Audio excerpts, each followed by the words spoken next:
Assalamualaikum warahmatullahi wabarakatuh. Perkenalkan, saya Sylvia Imraatun Hasanah, NPM 21030101071, Program Studi Ekonomi Syariah kelas B.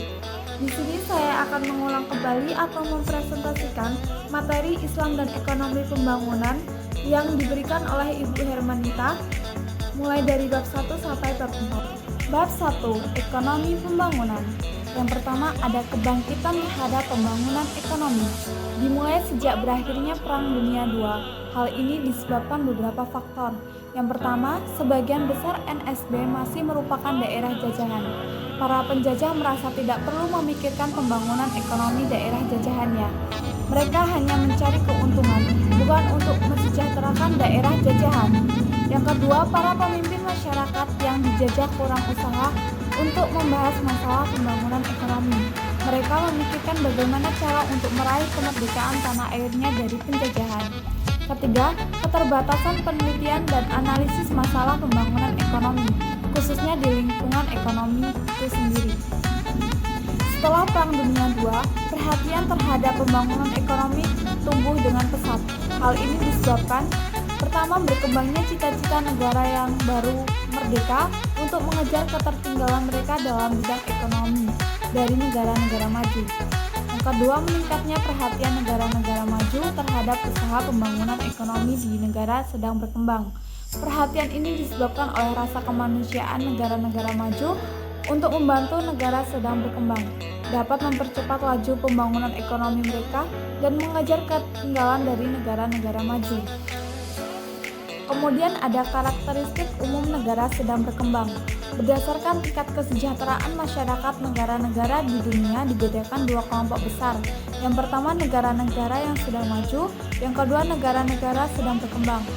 Karakteristik umum negara sedang berkembang antara lain tingkat kehidupan yang rendah, tingkat produktivitas yang rendah, tingkat pertumbuhan penduduk dan beban tanggungan yang tinggi, tingginya tingkat perkembangan pengangguran dan pengangguran semu, ketergantungan terhadap produk pertanian dan ekspor produk primer, kekuasaan, ketergantungan, dan vulnerability dalam hubungan-hubungan internasional. Kemudian ada pengertian pembangunan dan makna pembangunan. Pembangunan adalah suatu orientasi dan kegiatan usaha tanpa akhir. Pembangunan ekonomi adalah suatu rangkaian proses kegiatan yang dilakukan oleh suatu negara untuk mengembangkan kegiatan atau aktivitas ekonomi untuk meningkatkan taraf hidup atau kemakmuran. Ekonomi pembangunan adalah suatu bidang studi dalam ilmu ekonomi yang mempelajari tentang masalah-masalah ekonomi di negara sedang berkembang dan kebijakan-kebijakan yang perlu dilakukan untuk mewujudkan pembangunan ekonomi. Pertumbuhan ekonomi diartikan sebagai kenaikan GDP atau GNP tanpa memandang apakah kenaikan lebih besar atau lebih kecil dari pertumbuhan penduduk atau perubahan struktur ekonomi. Selanjutnya ada paradigma ekonomi pembangunan. Pembangunan ekonomi sebagai bagian dari pembangunan nasional. Pembangunan ekonomi hanya meliputi usaha masyarakat untuk mengembangkan kegiatan ekonomi dan mempertinggi tingkat pendapatan masyarakat dalam jangka panjang. Pembangunan nasional dilaksanakan oleh suatu masyarakat atau bangsa secara keseluruhan, antara lain meliputi pembangunan sosial, ekonomi, politik, dan kebudayaan. Suatu perekonomian dinyatakan dalam keadaan berkembang apabila pendapatan per kapita dan daya beli masyarakat menunjukkan kecenderungan yang meningkat.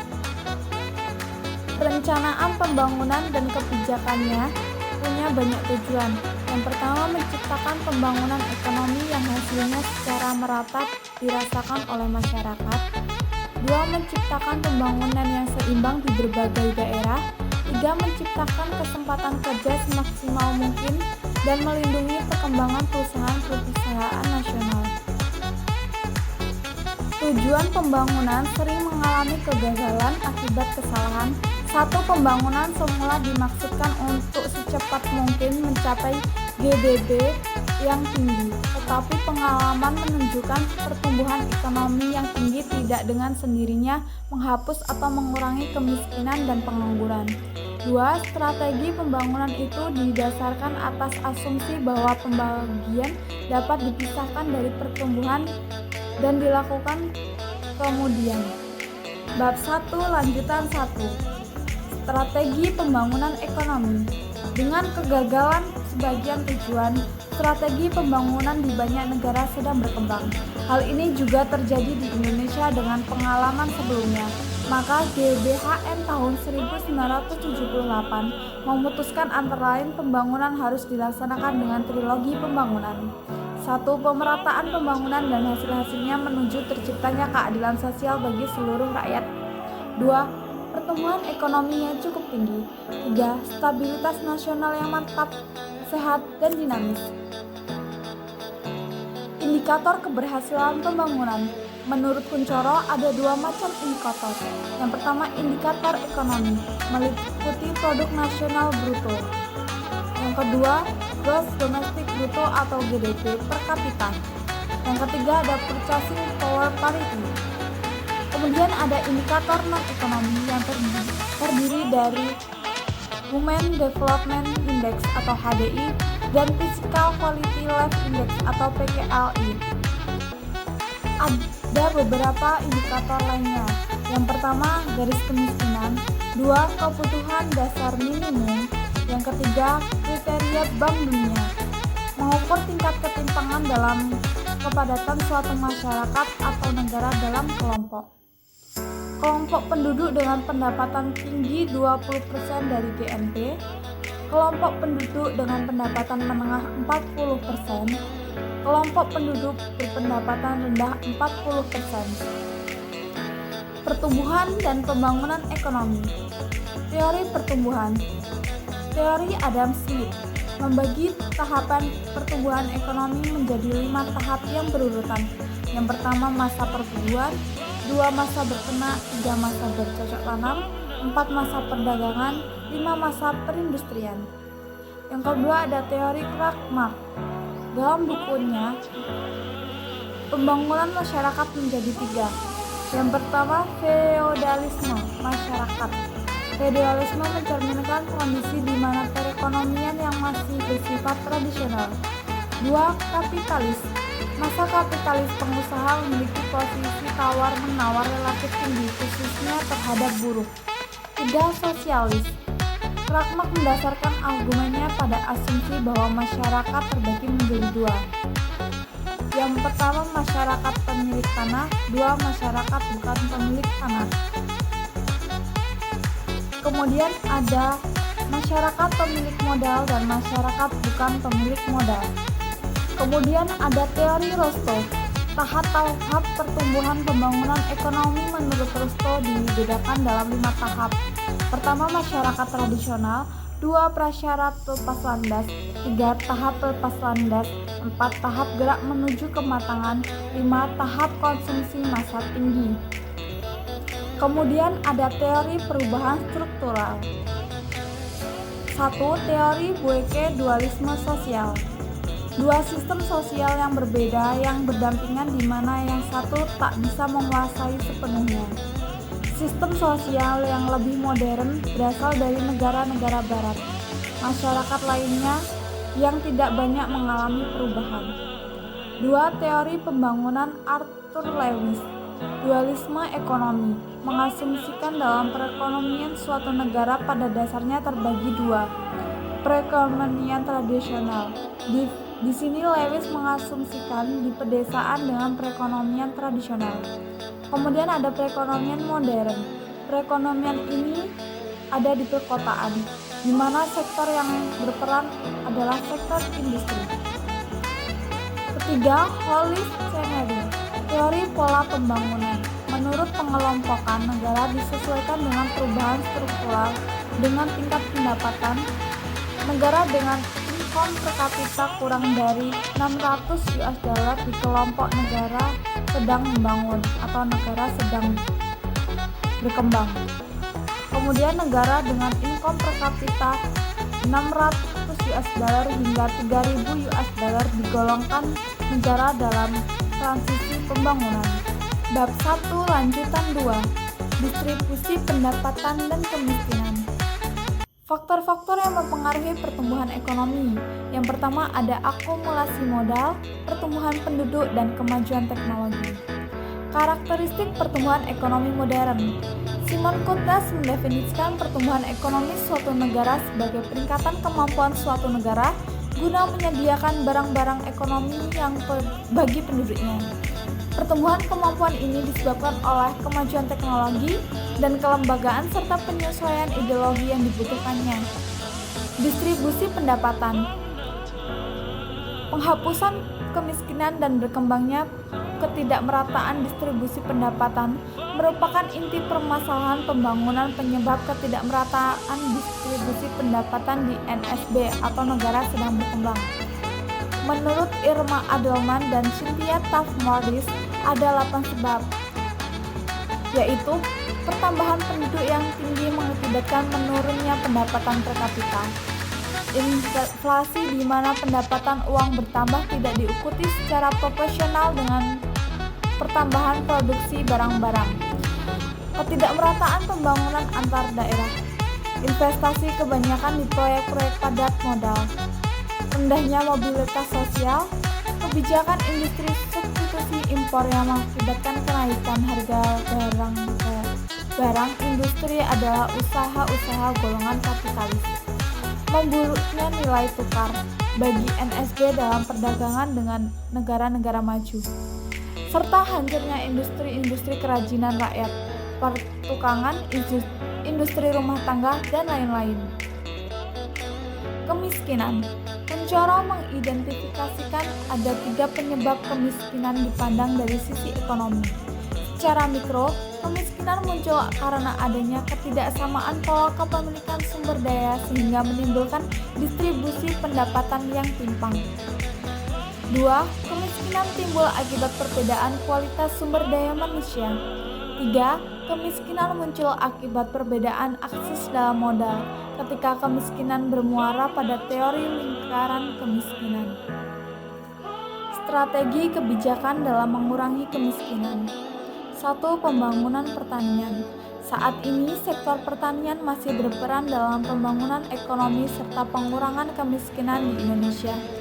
Ada 3 aspek dari pembangunan pertanian yang telah memberi kontribusi dalam pengurangan kemiskinan, terutama di daerah pedesaan. Aspek tersebut antara lain revolusi teknologi pertanian, pembangunan pertanian di luar Pulau Jawa dengan pola transmigrasi, dan pembangunan irigasi.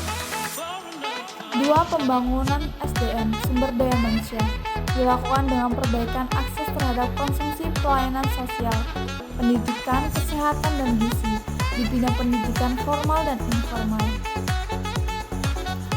Peranan lembaga swadaya masyarakat atau LSM dapat menjangkau golongan miskin secara lebih efektif ketimbang program-program pemerintah.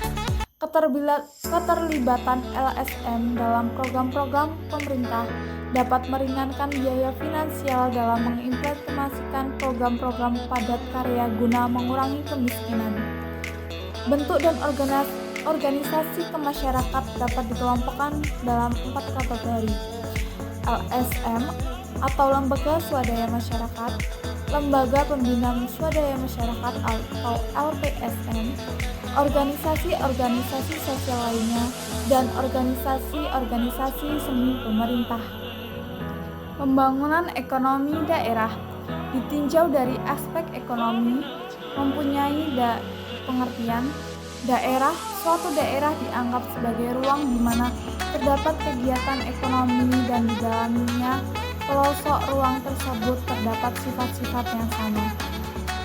Suatu daerah dianggap sebagai suatu ekonomi ruang apabila daerah tersebut dikuasai oleh satu atau beberapa pusat kegiatan ekonomi. Suatu daerah adalah suatu ekonomi ruang yang berada di bawah suatu administrasi tertentu, seperti suatu provinsi, kabupaten atau kota, kecamatan, dan sebagainya. Pembangunan ekonomi daerah adalah suatu proses di mana pemerintah daerah dan masyarakatnya mengelola sumber daya yang ada dan membentuk suatu pola kemitraan antara pemerintah daerah dengan sektor swasta untuk menciptakan suatu lapangan kerja baru dan merangsang perkembangan kegiatan ekonomi atau pertumbuhan ekonomi dalam wilayah tersebut. Permasalahan dalam pembangunan ekonomi daerah: 1. Ketimpangan pembangunan sektor industri. 2. Kurang meratanya investasi. 3. Tingkat mobilitas faktor produksi yang rendah. 4. Perbedaan sumber daya alam. 5. Perbedaan demografis. 6. Kurang lancarnya perdagangan antar daerah. Strategi pembangunan ekonomi daerah. Pertama ada strategi pengembangan fisik. Kedua ada strategi pengembangan dunia usaha. 3. Ada strategi pengembangan sumber daya manusia. Adapun peran pemerintah dalam pembangunan ekonomi daerah. Yang pertama, entrepreneur, tanggung jawab untuk menjalankan suatu usaha bisnis di daerahnya. 2. Koordinator, pemerintah daerah bertindak sebagai koordinator dalam pembangunan ekonomi di daerahnya. 3. Fasilitator, pemerintah daerah berperan sebagai fasilitator dengan cara mempercepat pembangunan melalui perbaikan lingkungan atau perilaku atau budaya masyarakat. Yang keempat, stimulator, pemerintah daerah berperan sebagai stimulan dalam penciptaan dan pengembangan usaha melalui tindakan-tindakan khusus yang dapat mempengaruhi dunia usaha masuk ke daerahnya. Kemudian ada pembangunan ekonomi kawasan ASEAN. Negara-negara di Asia Tenggara merupakan kelompok NSD mendeklarasikan ASEAN di Bangkok tanggal 8 Agustus 1967 atas dasar kepentingan bersama. Terdiri dari Indonesia, Malaysia, Filipina, Singapura, dan Thailand. Dalam perkembangan anggota terus bertambah menjadi 10 negara: Brunei Darussalam, Myanmar, Kamboja, Laos, Vietnam, yang menjadi dasar pembentukan ASEAN. Yang tercantum dalam deklarasi Bangkok adalah: negara-negara Asia Tenggara memikul tanggung jawab yang utama memperkuat stabilitas ekonomi dan sosial di wilayah dan menjamin perdamaian serta kemajuan perkembangan nasional mereka. 2. Bertekad untuk menjamin stabilitas dan keamanan dalam menghadapi campur tangan dari luar dalam segala bentuk atau memelihara kepribadian nasional mereka sesuai dengan cita-cita dan aspirasi rakyat mereka. Yang ada kerjasama ekonomi ASEAN dalam rangka menciptakan hasil yang lebih baik. Dalam kerjasama ekonomi negara-negara ASEAN, maka diperlukan 3 langkah sebagai berikut. 1. Menyerap keuntungan ekonomi melalui kegiatan diplomatik, contohnya melalui dialog antar negara. 2. Menarik investasi asing untuk masuk pada ASEAN dan meyakinkan mereka akan pembangunan dan stabilitasnya. 3. Mendalami kerjasama ekonomi dan hubungan ekonomi di antara sama anggota ASEAN melalui sejumlah proyek kerjasama. Bab 2. Ekonomi pembangunan dalam perspektif Islam. Yang pertama, ciri khas ekonomi pembangunan Islam. Ciri khasnya, yang pertama, aspek sumber. Ada 2 sumber untuk menggali konsep-konsep, yaitu sumber wahyu atau nakli dan sumber sains akli atau ijtihad. 2. Aspek isi. Sistem perekonomian yang utuh terpadu dengan tujuan kesejahteraan manusia sebagai makhluk individual sosial, lahir batin, material, spiritual dari generasi ke generasi, dunia akhirat. Sistem ini terdiri dari 3 komponen yang tak dapat dipisahkan satu sama lain, yaitu 1. Tata nilai, yang termasuk tata nilai fundamental, tata nilai yang seharusnya menunggal pada diri manusia dan selalu tercermin dalam segala aspek kehidupannya. 2. Tata nilai instrumental, tata nilai yang seharusnya menunggal pada diri manusia yang khusus berhubungan dengan aktivitas ekonomi, baik langsung maupun tidak langsung, yang merupakan refleksi dari tata nilai fundamental, contohnya menepati janji. Kemudian ada sumber daya ekonomi, yang termasuk dalam sumber daya ekonomi adalah sumber daya manusia. Yang dimaksudkan adalah manusia sebagai khalifah. Kemudian ada sumber daya alam, yang dimaksudkan adalah tanah, air, sinar matahari, dan lain-lain. Kemudian ada sumber daya lainnya. Yang dimaksudkan adalah baitul mal, zakat, infak, sedekah, wakaf, pajak, lembaga perbankan syariah, lembaga keuangan non perbankan syariah, dan lembaga ekonomi lainnya. Kemudian yang ketiga ada suasana lingkungan hidup yang harmonis. Tanda-tandanya adalah ukhuwah Islamiyah, pemerintah yang adil, bersih, stabil, berwibawa, dan ditaati. Penyelesaian terhadap tindak pidana secara efektif dan edukatif. Pengaturan semua sistem dan subsistem kelembagaan yang terarah dan terpadu menuju kelestarian lingkungan hidup. Penyelenggaraan sistem hukum yang menjamin keadilan. Kemudian ada prinsip-prinsip operasional ekonomi pembangunan Islam. Pembentukan Baitul Mal sebagai salah satu bentuk efektif pendorong roda pembangunan ekonomi negara. Yang kedua, penarikan zis dan wakaf bagi anggota masyarakat yang mampu dan wajib membayarnya bagi zakat. Ketiga, pengaturan yang jelas akan tanggung jawab pemenuhan kebutuhan ekonomi anggota masyarakat, di mana seorang kepala keluarga harus menanggung kebutuhan ekonomi anggota keluarganya. Meskipun seorang istri mungkin kaya sehingga secara materi tidak memerlukan lagi nafkah dari suami. Keempat, adanya ketegasan dalam setiap bentuk transaksi sehingga penyelewengan dalam transaksi ekonomi harus dikenakan sanksi.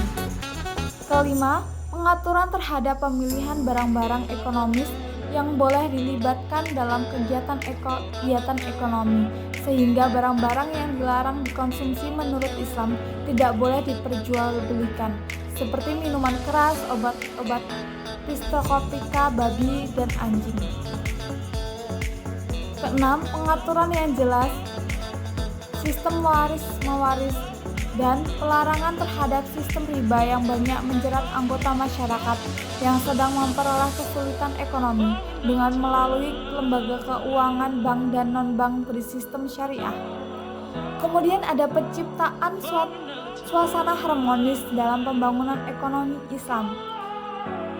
Penciptaan suasana harmonis dalam kehidupan bermasyarakat dan bernegara sehingga pelaku-pelaku ekonomi melakukan kegiatannya dengan tenang dan intensif melalui antara lain: 1. Perlunya pemerintahan yang bersih dan ditaati oleh masyarakat. 2. Pengaturan terhadap macam kerja yang boleh dikerjakan sehingga kegiatan yang tidak boleh seperti perjudian, pelacuran, dan perdukunan baik melalui media tradisional maupun modern harus dilarang oleh negara.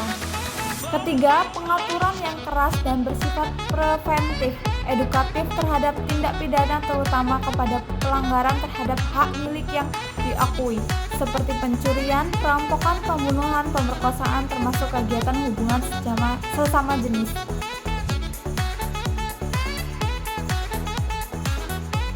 Bab 4. Ekonomi pembangunan proteksi konvensional. Sistem perekonomian. Sistem perekonomian adalah suatu sistem yang mengatur dan menjalin hubungan ekonomi antar manusia dengan seperangkat kelembagaan dalam suatu tatanan kehidupan. Sistem perekonomian yang dianut di berbagai negara. Pertama, sistem perekonomian kapitalisme.